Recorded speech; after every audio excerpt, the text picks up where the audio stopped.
ሰላም ዛሬ ለየት ባለ ቪዲዮ ነው የመጣሁላችሁ። እዚህ በቪዲዮ ላይ የምትመለከቷቸው ሁለትና ከዛ ቆይ አንድ በኋላ ይመጣል። እነዚህ ያው ከሱቅ ጫማ የወሰዱ ሌቦች ናቸው። ሁለት ሆኖ ገብቶ ከዛ አንደኛው ነው ከኋላ የሚመጣው እና እንደምታዩቸው ትልቅም ሰዎች ናቸው። ያው አትጣጣሩም። ሶስት ሆኖ ነው የሚመጡት። መጀመሪያ ሁለት ሆኖ ከዛ አንዱ ነው ቀጥሎ የሚመጣው።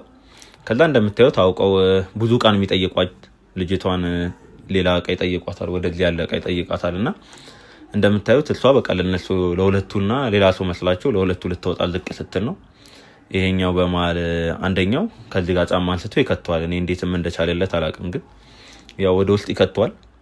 እና ምን ልላችሁ ፈልጌ ነው ሁለት ወይ ሶስት ሰዎች ሆኖ በጣም ብዙ ሆኖ ሱቃችሁ ከመጣችሁ መጀመሪያ ማድረግ ያለባችሁ ያው ተቀመጡ ማለት ነው። እና ደግሞ ያው ብዙ እቃ የሚጠይቃችሁ ሰው እንዳታስተናግዱ እላለሁ። ያው እዚህ ጋር አሁን ይሄኛን ጫማ እንዴት እንደሚከተው ታዩታላችሁ።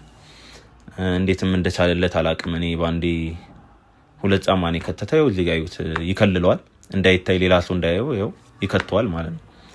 እና ተጠንቀቁና ደግሞ የምታውቋቸውም እንደዚሁም ደግሞ ቢያንስ እናንተ ጋርም ከመጡ እንድትጠነቀቁ ነው ይሄን ቪዲዮ መለቅላችሁ። አመሰግናለሁ።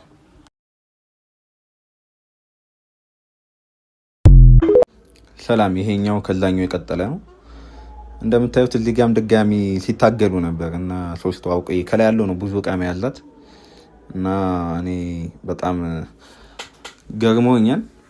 ያልተለመደ ነው የሆኑት ሶስት ሆኖ አንደኛው ደግሞ በጣም ግዙፍ ነው። እንደምታዩት ሁሌ ጮማ ነው የሚበሉት ያስታውቃሉ። እና ልጅቷ እዚህ ጋር በጣም አውቀ ወደ ውስጥ ያለ ጫማ ነው የሚጠይቃት። እዚህ ጋር እንደ ድንገት ደግሞ ሰውም እየመጣባቸው ነበር። በጣም ተደናግጧል። እዚህ ጋር ሁላ ሲከተው በጣም ቆይቶ እንደ ድንገት ሰው ሲመጣበት ነው አውጥቶ ያስቀምጠው። ከዛ እንደዛም ሆኖ ተስፋ አልቆረጡ። ያኛው አውቆ አንደኛው ሄድና በቃ ተጠንቀቅ ብሎ ይሄዳል። ይሄኛው ደግሞ ድጋሚ ወደዚህ እቃ ያዘዋል። አንዴ ያነሳው እቃ ስለሆነ ማስቀመጥ በጣም አስጠልቶታል። ለዛ ነው አንዴ ካነሳውት ለምን አልወስደውም በሚለው ነው። እና ብቻ በቃ ያው እኔ ማላብዛባችሁ ብዙውን እንድታዩት ነው። ያው ባለሱቆች እንድትጠነቀቁ ነው በጣም አብሶ ቦሌ አካባቢ ያላችሁት ያው እንደምታዩት ፊታቸውን በጣም ይታያል። እና ቦሌ አካባቢ ያላችሁ ባለሱቆች እንድትጠነቀቁ